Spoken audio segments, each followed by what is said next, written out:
She tried to rip the fishing pole from my 7-year-old's hands, but this time I stood between them, daring her to touch him again. What happened next turned our quiet lake into a battlefield that split the entire neighborhood in two. Eli was only 7 when he staggered into the house, clutching nothing but tears. His small bucket swung empty, his fishing pride shattered into dust. Through sobs, he described how the HOA president, Darlene, demanded a fishing certificate he didn't own. Before he could resist, she snatched his single fish. The humiliation cut deep. My son wasn't crying about losing a fish, he was crying because his childhood joy had been stolen by authorities' cold hand. I knelt before him, holding his trembling shoulders. "You did nothing wrong, son," I whispered. But inside, anger grew like thunderclouds waiting to burst. Neighbors peeked from porches, whispering already. A boy's tears had become the spark. Something told me this small humiliation would awaken something much larger soon. That night, Eli's soft sobs echoed down the hall. I sat awake, staring across the lake, vowing this story would not end with silence. The fish bowl was empty, but my heart brimmed with fury. No child should fear rules twisted to destroy their happiness. Before we continue, please drop a like and comment below with your country and what time it is right now where you're watching. Whether it's sunrise in Australia, midnight in New York, afternoon in Canada, or evening in France, I want to know. Don't just sit back, tell me where in the world you are. Now, let's dive into the story. My resolve hardened instantly. I remembered my father's words, "Sometimes storms come to clear paths." Eli's tears were the storm. The path forward meant confrontation with Darlene's empire. By midnight, I promised myself, tomorrow I'd face her. Not with violence, but with truth. Still, truth is dangerous when wielded against someone desperate to dominate. I didn't yet know that Eli's tears would divide an entire neighborhood into two sides, and once begun, there'd be no turning back. The following morning, I marched into the HOA office. The walls reeked of control, plastered with laminated rules nobody remembered approving. Each sign felt weaponized. There, behind glass, I found it, a new sheet declaring, "All fishing requires certificate. Violations, $250 fine." Dated just 2 weeks prior. I clenched my teeth. No letters, no community email, no vote. This wasn't governance. This was dictatorship disguised as paperwork. My son was its latest victim. Behind the desk, Darlene sat smug, pearl necklace tight against her throat. She crossed her arms, relishing power like a queen before trembling villagers. "Rules are rules," she said coldly. "Your boy broke them. Ignorance doesn't excuse violation." Her smirk widened. My fists tightened beneath the desk unseen. I snapped, "He's 7 years old." She leaned back, tapping her pen. "Age doesn't exempt him. Standards must be upheld." The words dripped poison across the room. Leaving the office, fury shook me. Outside, parents whispered already, voices sharp with disgust. "She took a kid's fish? Is she serious?" Resentment spread like wildfire. I walked home carrying anger heavier than bricks. Eli looked at me, eyes hopeful. "Did you get my fish back?" I shook my head slowly. His disappointment stung worse than failure. But as neighbors gathered on sidewalks, something else stirred: unity. The seed of resistance had been planted without planning. That night, I realized Darlene underestimated the power of neighbors united. She hadn't just stolen my son's fish, she'd stolen the community's patience. That would cost her. By the week's end, whispers turned into gatherings. On porches and sidewalks, neighbors swapped stories. Chalk art banned, scooters fined, basketball hoops removed. Darlene's list was endless. Mrs. Patel described her twins crying after their sidewalk chalk was called graffiti. Mr. Alvarez admitted his slip-and-slide was dismantled for unauthorized water usage. Anger deepened. Eli sat beside me, confusion in his innocent eyes. "Dad, am I in trouble?" I hugged him close. "No, son. She's the one guilty." His empty bucket became a symbol. Neighbors pointed at it during conversations, muttering, "Enough is enough." The lake incident wasn't isolated, it was the final straw. That night, on my lawn, 10 neighbors gathered. Coffee mugs in hand, voices trembled with rage and determination. They weren't here for gossip, they came for justice. I raised Eli's bucket before them. "This isn't about fish," I said. "It's about dignity. If they can crush children, they'll crush us all." Murmurs turned into fists pounding tables. Heads nodded, eyes narrowed. The air shifted from resentment to rebellion. For the first time, Darlene wasn't feared, she was hated. Plans sparked. Mrs. Patel proposed collective meetings. Mr. Alvarez suggested petitioning. Even retirees spoke, remembering when rules served community, not one woman's thirst for power. We adjourned past midnight, knowing the fight ahead wouldn't be easy. Still, unity felt powerful. Darlene's empire had cracks. And cracks always spread until walls collapse. When I tucked Eli into bed, he whispered, "Dad, are we winning?" I smiled. "Not yet. But soon." He slept smiling for the first time. The following Tuesday, my living room filled to the brim. Folding chairs creaked, and children peeked through hallways. The atmosphere felt heavier than any Sunday sermon. I stood holding Eli's bucket, raising it high. "This is our proof." This bucket held one fish. And this boy's tears ignited a neighborhood revolution. Gasps filled the room. Parents held HOA fines like scarred veterans displaying battle wounds. Late fees, citations, threats, every paper carried the weight of shared humiliation. "This isn't governance," I said firmly. "This is control. And control only grows when we accept silence." My words echoed. Silence was no longer welcome. Mr. Alvarez slammed his hand down. "She thinks she owns us. But we built this community. We raised children here. She doesn't scare me anymore." Cheers followed. We organized tasks. One group would research bylaws. Another would draft petitions. Our rebellion wasn't chaos. It was careful planning stitched by desperate determination. Eli sat quietly, pride replacing shame. He held his bucket like a trophy, watching grown-ups finally fight for something bigger than playground quarrels or lawn disputes. That night, after neighbors dispersed, I looked across the lake. Darlene's porch light glowed defiantly. I knew she'd retaliate the moment she sensed rebellion forming. I whispered a prayer, strength to endure whatever storm approached. Because war wasn't looming, it had already begun. We had fired the first shot tonight. When I closed my blinds, thunder cracked above. Whether coincidence or omen, the storm outside mirrored the storm inside. And both were only beginning. 2 mornings later, mailboxes overflowed. HOA letters stuffed inside like threats wrapped in envelopes. Citations for lawns too long, bins left minutes late, even nuisance pets. Parents rushed to my porch, papers in hand. Their voices wavered between fear and fury. "She's punishing us for meeting," Mrs. Patel cried. My stomach twisted. Darlene had caught wind of rebellion. This was her counterattack. Intimidation through fines. She believed fear would scatter us like leaves under strong wind.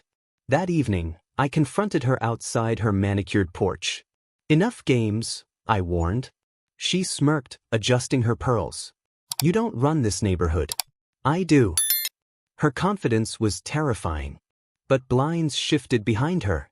Neighbors watched through curtains. They saw me. They saw Eli's tears. They saw her smirk. Silence cracked. I turned away, but whispers followed. People were no longer scared, they were disgusted. Fear loses power once you see its cracks. Darlene's armor was rusting. Eli asked me later, "Dad, are we losing?" I hugged him tightly. "Not yet, son. Sometimes battles look lost before they're won. Hold on." The next day, parents gathered again. "We won't quit," Alvarez insisted. "If anything, she's proving our point." Anger hardened into something sharper, unshakable unity. We drafted flyers, community meeting this Saturday at the lake. Everyone invited. Her precious dock would host the very rebellion she tried to bury. As I printed notices, my hands trembled. This wasn't just defiance, it was open war. Saturday would decide whether fear ruled us or freedom reclaimed home. Saturday morning, the lake shimmered under sunlight. Families arrived in waves, fishing rods and picnic baskets in hand. It wasn't rebellion with weapons, it was defiance with laughter. Children splashed, casting lines into water. Eli stood proudly with his toy pole, smiling again. His innocence had returned, glowing brighter than Darlene's rules. Suddenly, Darlene stormed down the dock, clipboard shaking. "This is illegal. Everyone needs certificates." Her shrill voice cracked. But nobody moved. Dozens of eyes pierced through her authority. She marched toward Eli, reaching for his pole. My body stepped forward instinctively. "Touch him again," I growled, "and you'll answer to every parent here." Gasps spread. Mothers folded arms, fathers stepped closer. Teenagers even crossed their arms, glaring. She wasn't facing me anymore, she was facing an entire neighborhood. For the first time, fear flickered in her eyes. Her voice wavered. This is against policy." The words fell flat. Her kingdom was collapsing. Eli cast his line again. The crowd erupted in cheers. Laughter echoed across the lake, drowning her shrieks. No certificate could silence joy anymore. Neighbors took photos, recording everything. Her threats were captured forever. Her smirk turned to panic. Power doesn't survive once people stop believing in its bite. By sunset, the dock was ours. Families lingered, celebrating victory with barbecues. But I knew Darlene wasn't finished. Desperation makes tyrants dangerous. She would return harder. That night, I promised Eli, the fight wasn't over. But he'd never face it alone again. Our lake belonged to us once more. Days later, Alvarez knocked on my door, eyes blazing. "We found something," he said. His cousin, a paralegal, uncovered shocking truths about HOA bylaws themselves. Turns out, the bylaws hadn't been properly updated or filed in 5 years. Every new rule, fishing certificates, chalk bans, fines, was legally unenforceable. Darlene had lied. When neighbors heard, gasps turned into fury. All those fines, humiliations, and threats were built on sand. We'd been bullied under laws that didn't exist. I watched Eli's face light up as he realized. "So, she took my fish for nothing?" I nodded. His innocence glimmered again, pride swelling back. We met again in my living room. Petition papers stacked on tables. Signatures piled higher with each passing hour. Darlene's throne wobbled dangerously now. Mrs. Patel drafted flyers, HOA recall vote coming. Parents knocked on doors, retirees made phone calls, teenagers spread word online. The revolution had momentum impossible to stop. Eli stood in front of neighbors, bucket raised like a symbol. "This belongs to kids," he whispered. The room erupted in cheers louder than thunder. That night, rumors swirled that board members wanted to defect. Even her own team feared the truth coming out. Darlene's kingdom crumbled from inside. But cornered animals bite hardest. I lay awake, knowing she wouldn't surrender peacefully. Her desperation could still burn everything before justice arrived. The worst loomed ahead. And sure enough, the very next morning, she struck harder than ever. Police cars rolled into our cul-de-sac. Darlene had called them on us. Police stepped out, uncertain, while Darlene waved frantically. "They're trespassing, fishing illegally, threatening me," she shouted, her voice cracking. But evidence was against her. Phones recorded everything. Officers spoke calmly. "Ma'am, your bylaws don't match county records. We can't enforce non-existent laws." Her face twisted, horror spreading as truth shattered her performance. Neighbors shouted from porches, waving fines and letters. "Fraud! Bully! Tyrant!" The officers backed away, realizing this was civil chaos. Darlene had lost legitimacy in one public moment. That night, the board held an emergency meeting. Treasurer Mrs. Klein admitted, trembling, "We never approved her changes. She acted alone." Gasps filled the crowded room. Eli watched beside me, clutching my hand. "Is it over?" he whispered. "Not yet," I said. "We need the vote." That's when justice speaks loudest. Rumors swirled. Petitions reached every house. Darlene was cornered. She plastered desperate flyers calling us lawless radicals, but her words sounded weak against the power of unity. By Friday morning, ballot boxes appeared at the lake. Folding tables lined the dock where it began. Families gathered, determination thick as summer heat. Eli tugged my sleeve. "Can I vote?" I smiled. "Not yet, but today is happening because of you." His grin widened, pride glowing on his face. The line stretched long. Ballots dropped like thunder. Darlene paced, pale, clipboard hanging useless. Her empire was gone already, she just didn't know the number yet. As the final votes were counted, silence settled. The air felt electric, like lightning waiting to strike. The result would end her forever. The results were announced. Overwhelming majority. Darlene recalled, stripped of power. Cheers erupted, echoing across the lake. Neighbors hugged, cried, and shouted. Freedom returned like sunshine. Eli raised his empty bucket high. The crowd applauded, roaring louder than fireworks. That small plastic pail had toppled an empire. Childhood innocence defeated tyranny. Darlene collapsed into her chair, pearls trembling around her neck. She was no longer feared, she was pitted. Her clipboard, once weapon, now looked pathetic. The board swore transparency from now on. No more secret rules, no more surprise fines. For the first time, hope outweighed fear in our neighborhood. I knelt beside Eli. "You're the reason this happened," I whispered. His cheeks flushed red. "I just wanted to fish," he said. Tears welled again, this time joyful. Neighbors shared food, music, and laughter by the lake that night. Fireflies danced, replacing the sound of fear with children's giggles. The lake felt alive again. But as I watched, I saw Darlene's porch light still burning. Defiance lingered. She wasn't gone, only dethroned. Her shadow might return someday. But tonight, we'd won. The recall wasn't just a vote, it was a statement. Families united could defeat fear. My boy's tears had been transformed into community strength. Still, part of me wondered, when pride collapses, revenge festers. Would Darlene accept defeat, or plot darker games in silence? That answer would come soon. For now, the night belonged to us. But tomorrow, I knew, she'd make her last desperate move before fading into neighborhood legend forever. Weeks passed. The neighborhood breathed easier. Kids played freely, chalk brightened sidewalks, fishing rods returned to docks. Rules became fair, meetings open. Hope replaced fear. One Sunday, Eli cast his line again. This time, when he pulled out a base, cheers erupted. Neighbors clapped, celebrating him instead of scolding. I leaned back in my chair, heart swelling.